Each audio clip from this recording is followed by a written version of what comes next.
All right, guys. So we're going to start off reading Numbers 20, 1 through 13.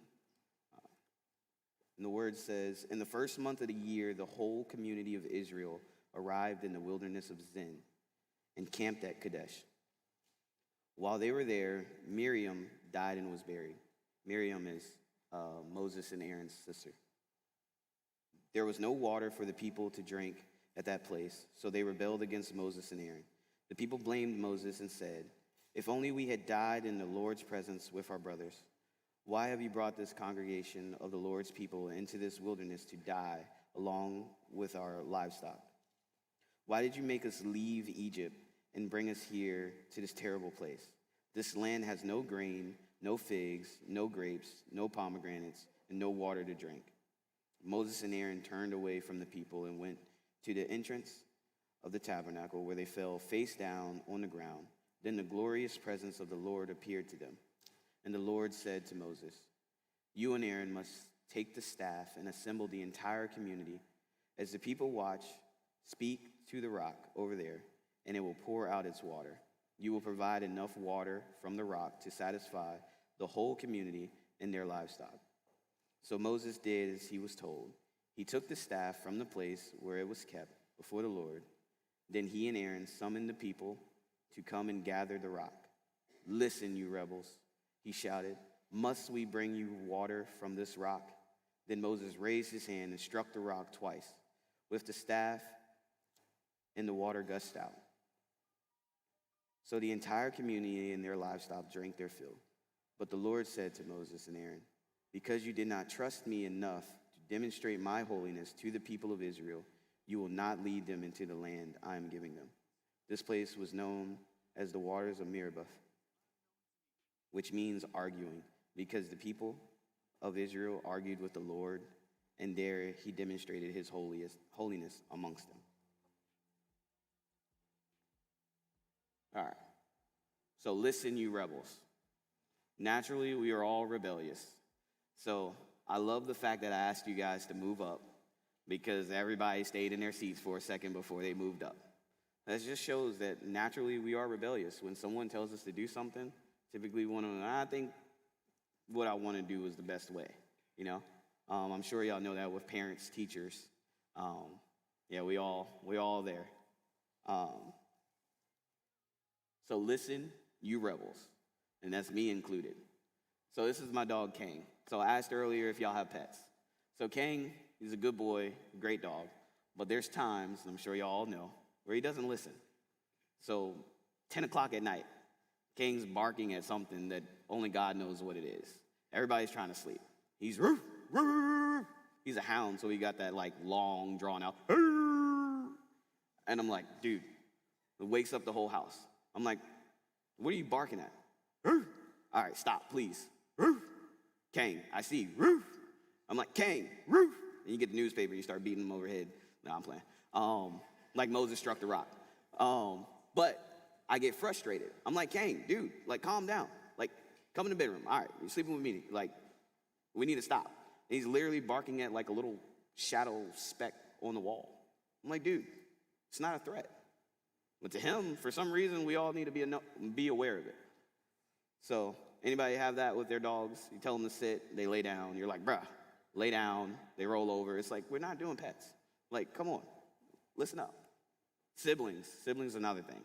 And they're not your pets, but sometimes you can ask your siblings to do something for you, and they like give you attitude. They do the whole opposite, all these different things, and it can be frustrating. So I hope none of y'all are problem children. I was a problem child growing up. Still am, sort of, kind of. My parents will ask me to do something. I might do my own thing. They say go right. I go left.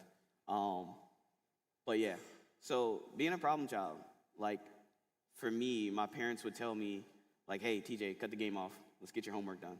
Hey, TJ, cut the game off. Cut the TV off. Go do the trash. Go walk the dog. Go clean up dog poop out the yard. Nobody wants to do that, but it's necessary. Look at you, dog poop. Yeah, got to clean that up. So little things like that, and I would be like rebellious. I would not sometimes, or I would wait until, oh wait, this game, I can't pause it, so give me a second. And then next thing you know, I start another game, and then another game after that. Then my mom comes in the room like, didn't I just tell you? Listen, you rebel. Um, Maybe problem student. I was a good kid in a way, and as a student, I would get my work done early.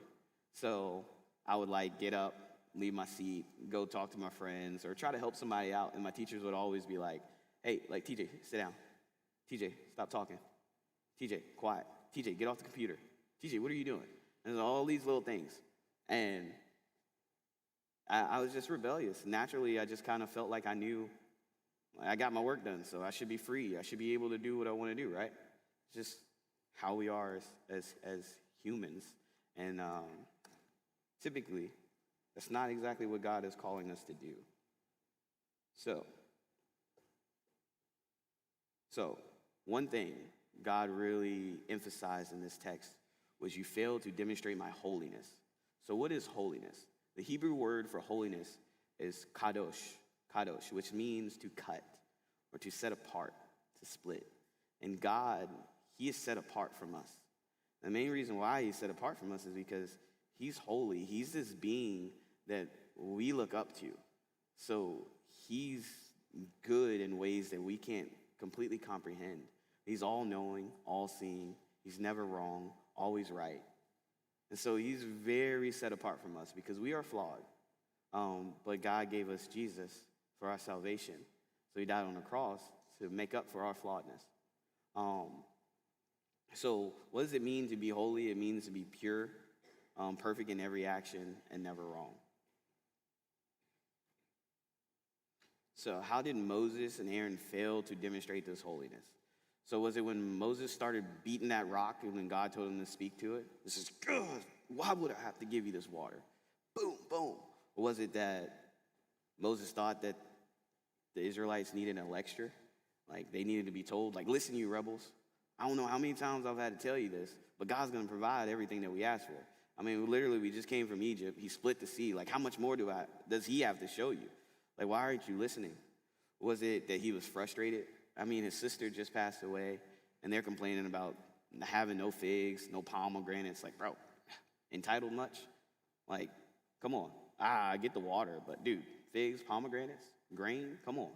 They literally just got manna from heaven. Y'all complained about that after a while. Meat, complained about that after a while. Like, he's provided everything, yet you're still complaining. All right. Was his heart in the wrong place? Was he just fed up with the Israelites and all their complaining? So it's just like he was angry with them, and so he just took it out on that rock because he didn't want to take it out on them. There's definitely something that he was lacking that God continues to show us, and that's grace. So he failed to demonstrate God's grace. So Moses is this leader that God asked him to gather the people and then show them my grace. Speak to this rock, not beat it, not do anything. He wants us as Christians to show that God's love is sufficient, God's grace is sufficient, and God's patience is sufficient. So he's urging us to do the same things that he's asking Moses to do and that he does for us. So what is it exactly that God instructed Moses and Aaron to do? And he said, take the staff and gather the people and tell them to watch as you speak to the rock. And in doing so, you demonstrate my grace, my love, my mercy, my holiness, and my provision and loyalty to everyone. But what did Moses and Aaron do? They just struck that rock. So when Moses and Aaron fell before the Lord, did the Lord do what Moses and Aaron did to the people? No, the Lord, he just provided. He didn't take any time. He didn't hesitate. He immediately came up with a solution. He said, all right, I'm going to give them the water. I'm going to give them what they need, what they asked for. And they didn't really do the same thing. So they yelled at the people. They got angry with them. They called them out of their names. They said, listen, you rebels, must we bring you water from this rock? And he took matters into their own hands. God didn't ask him to do all that. He just simply asked them to speak to a rock, demonstrate my holiness. And maybe the Israelites, they were in the wrong. maybe it was justified for Moses to be frustrated. I mean, with my dog, for instance. I am like, dude's barking at whatever, and I can't understand what he's barking at. And I'm like, dude, like, calm down. I've spoken to you how many times? Maybe it is justified for you to feel like you need to yell at your sibling because they're not listening. Mom might have told you to go grab them for dinner, and you're like, dude, I tried. What's the next thing to do? Pull them downstairs? And you feel like that's what I got to do because mom told me to do this. But no, that's not what God's asking us to do. Mom asks you to go tell them, speak to them, not drag them down the stairs and bump their head on every single step. So it's like, in those midst of frustration, is it truly justified for us to act out of character? And it's not. God doesn't want us to do that. God didn't ask Moses to do that. He just simply asked him to speak to the rock. So, what if? So, what if my parents decided that after the first time they asked me to get off the game, it's just time to go buck wild and just start throwing stuff, throwing my TV on the ground, throwing me around, all this crazy stuff? It really wouldn't demonstrate much love, right? I wouldn't feel loved after that. It's tough, right? So what if my teachers did the same thing? TJ, sit down, be quiet. And the next thing I know, the eraser to the chalkboard, or dry erase board, I don't think y'all use chalk anymore. The dry erase board comes flying past my head, and it's like, whoa, you try to take me out. Or what if she just decided to take the ruler and then just start like whacking me the whole time? Like, that would be crazy, right? That wouldn't demonstrate much of the values of the school of we're here to protect the kids. We're here to teach the kids. We're here to discipline them, but I don't think in a physical way. And so that wouldn't demonstrate much. Not the right things. It would demonstrate something, some authority, and some anger and aggression. So, what did God exemplify? How did God exemplify grace? So towards the Israelites, despite their rebellion, God's always provided. And he instructed Moses to just simply go out there and provide. He didn't ask Moses to give him a lecture. He didn't ask him to do anything outside of giving them the water and speaking to the rock. And God exemplifies that through a calm and gentle way. If we act out of character, does God send a lightning bolt and his thunderous voice, he's like, wrong? No. He just simply gives us what we need. And so if you look at the Israelites, they complained about not having figs, grapes, grain, pomegranates, and water.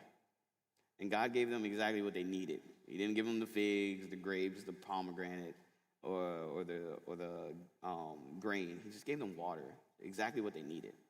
So I know there's been times where I've asked for things, asked for lots of things, and God didn't give it to me. Hey, God, can I get $1 million? Definitely ain't a millionaire right now, right? Hey, God, how about that new car? How about this? It doesn't happen. Hey, Mom, can I go to the movies with such and such? No, you can't. And it's like, I'm not understanding exactly why I can't. And they'll give me exactly what I need, but not necessarily what I want. And so I'm sure there's been times where you wanted to go to a friend's house or you wanted to go somewhere and parents might have said no. And sometimes that's because we don't see the whole picture. So like we're asking for things and sometimes we don't get them, but we do get what we need. And so there's some gratitude there that we have to have.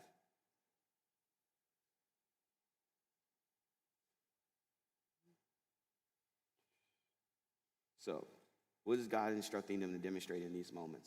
Under these circumstances, as a rebel, we should submit to authority. So, like with our teachers, with our parents, situations like that. With Rachel, Alex, Barrett, they ask you to do something. It's our job as students to submit to them and understand and trust that they are the leaders that God has put in front of us for a reason. So trust their instructions. And so when Rachel asks us to move up to the front, just trust it. She's not trying to hurt you. If anything, she's trying to build you into a community, get you closer to some of the rest of the kids here, so you can build this community, so you can have fellowship, so that you can get to know somebody, and all that. If they ask you not to do certain things out there in the lobby, Just trust them. It's all for your good. If the teacher asks you to stop talking, to pay attention and get off your phone, trust them. It's for your good. Your parents, they give you some instructions. Trust them. It's for your good. And as a leader, what should we do? We should have patience and show grace to those we are entrusted with to take care of. And when something, someone, or even ourselves frustrates us, we must exemplify God's character so that we demonstrate God's holiness.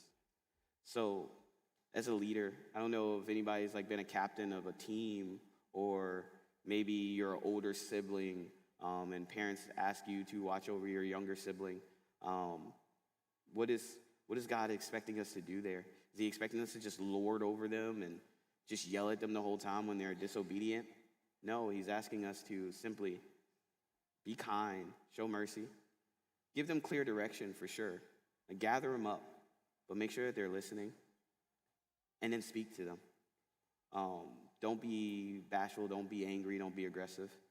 See, God, he speaks in Matthew, and Jesus tells us that our anger is just as punishable as murder. So when you think about that, you being angry in your heart, simply at your sibling, at your dog, at your teacher, at your parent, is just as wrong as committing murder. So that says something about the frustration that Moses expresses on this poor rock. It was only simply just going to pour out some water.